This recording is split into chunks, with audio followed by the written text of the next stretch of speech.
Hi everyone, I hope all of y'all are doing absolutely fine and are safe and sound. Today I wanted to discuss with you the impact of what the COVID-19 has on contracts. And this is most commonly found in the contract in the form of a clause called force majeure.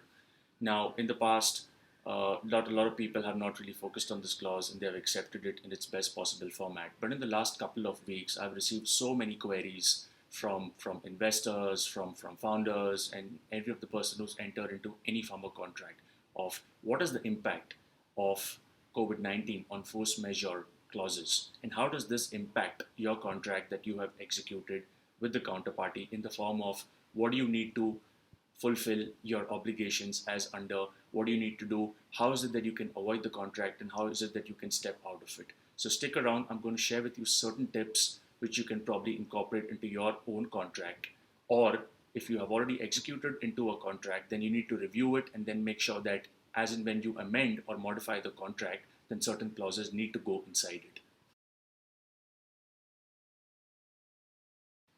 So the tip number one would be the definition of the force majeure clause. Now the force majeure clause generally consists of two parts. One is the natural force majeure event and the other one is the unnatural force majeure event.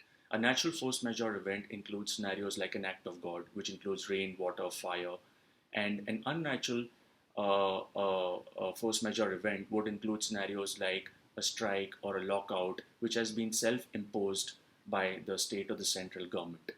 Now, most of the force majeure clauses generally have an act of God clause in it, but what it does not have, which I've seen very commonly in most of the contracts, is to cover scenarios of unnatural force majeure events. So you need to try and broaden the definition to include points and clauses even beyond a natural force majeure event, like which I just spoke of, is strike, lockdown, etc. So that tomorrow when the document is coming down to interpretation, you have all possible scenarios that you have covered inside, and you are therefore protected from not honoring your or fulfilling your obligations under the contract. So this is an important point that you could probably have in your contract.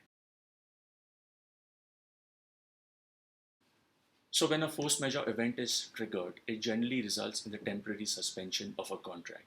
Now, there is a duration that is generally mentioned in the contract, which could be anywhere between 30, 60, or 90 days. But what happens after that period has expired and the force majeure event still continues? The impact of that is pretty clear, that you still have to fulfill your obligations that you have agreed under the contract after the force majeure event is over. Now, this is a standard clause which is there in most of the contracts, and that is what is the intention of the parties. But what most contracts do not have a clause which says that if the force majeure event continues beyond the period that has been agreed between the parties, then either of the parties have the right to terminate the contract and walk out of this. This is a very important clause which is sometimes missing in the contract, and I think everybody should try and negotiate this contract to have it in there. Now, there is a reason why I say this, is because once the force majeure event is over, you are generally legally and contractually bound to fulfill all your obligations under the contract. But you might be in a scenario where after that time period is over, you might realize that it does not make any business sense to fulfill the obligations now, or the contract would have been very expensive to fulfill. Therefore, it is important to have that provision under the contract. And economic hardship is not acceptable as a reason for you to not fulfill your obligations under the contract. I think this has been clearly held in a court of law. So this is the reason why you need to have this clause, which gives you the ability to walk out of it if the event continues beyond the threshold or the duration that you have agreed with the party. Tip 3 would be to include a clause in the contract which says that the parties have taken all possible steps, remedies from their end in order to make sure that they have not intentionally breached the contract. The reason why I say this is this adds as another layer of protection that is awarded to you if the other party alleges that you have not fulfilled your obligations under the contract, even though there was a force majeure event. The reason why I say this is because sometimes a force majeure event does not mean that you cannot fulfill any of your obligations under the contract. Certain obligations can get suspended and certain obligations might continue depending upon the terms of the contract. So you need to have a clause which obviously says that you have taken all possible steps from your end in order to make sure that you have tried to fulfill and complete the contract to the best of your own ability. So what happens if your contract does not have a force majeure clause at all? And I've been asked this question very frequently in the last couple of weeks. And so the answer to that is very simple. If there is no force majeure clause in your contract, then the affected party has to rely on the doctrine of frustration under Section 56 of the Indian Contract Act. So if you're a party who has been affected because of the force majeure event, and if you don't have a clause under your contract, the onus or the burden of proof is on you to prove to the other party, and if the other party drags it in a court of law or in a court of law, that that it was an event which you could not control, it is beyond your control, it has not been induced by you, and there is no way that you could have avoided the contract, and therefore there has been no breach from your end as well.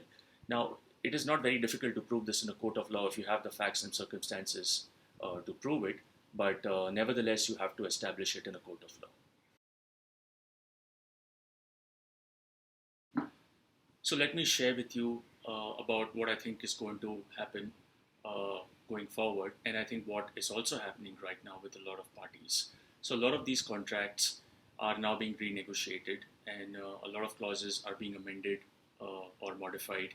So certain important clauses like price adjustment, financial terms and conditions, roles and obligations, other terms and conditions are being modified because the parties have the intention to conclude and fulfill their obligations under the contract, but the force majeure is holding them back. So the contracts are now being revised, and parties are becoming practical and pragmatic about the fact that this is an unwarranted event. It has had a huge impact on businesses, and the best way going forward is to not sit and crib about this and raise an objection on the other person or try and play the blame game. It is just about be practical and realistic in terms of what has actually happened and find the best solution going forward. So the contracts are being modified, they're being renewed, and I think that is the best way going forward because, like I said, this is an unprecedented event. It's been declared by WHO as a pandemic, and even the Ministry of Finance in India has declared it as a pandemic. So there's no disputing the fact that these are difficult times, and difficult times call for both the parties to come to the drawing table and negotiate terms which are beneficial for both the parties concerned. So if you still have any questions regard to the force majeure clauses that I have discussed in this entire video, then feel free to reach out to me on sunny@matrixlaw.in, and I'll be more than happy to answer any queries that you have. All the more better, I have drafted a clause on force majeure, and I have shared it with a few people that I have already known. And if you feel that if you need the exact wording of that clause, then again feel free to reach out to me, and I'll be more than happy to answer your queries. I hope you found this video helpful. In the meantime, thanks for watching it, and if you have any feedback, like I said earlier, I'll be more than happy to hear this. Stay safe and sound, and I'll catch up with you guys very soon. Bye-bye.